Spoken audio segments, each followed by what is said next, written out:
আপনারা একটু চিন্তা করে দেখেন তো, হাঁস মানেই কি বিল, ঝিল, নদী, নালা? যেই অঞ্চলের মধ্যে বিল নেই সেই অঞ্চলে কি হাঁস পালন করে না? অথবা যেই অঞ্চলের মধ্যে হাওর বাওর নেই সেই অঞ্চলে কি হাঁস পালন করে না? অবশ্যই করে। কিন্তু আসলে প্রত্যেকটা জিনিস একটা লজিক দিয়ে বুঝতে হবে। আসলে অ্যাকচুয়ালি হাঁসে কি চাই?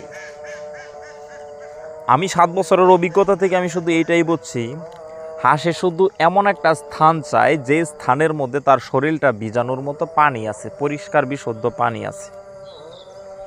তাহলেই আপনি মনে করেন সেই জায়গার মধ্যে হাঁস পালন করার একটা পরিবেশ আছে।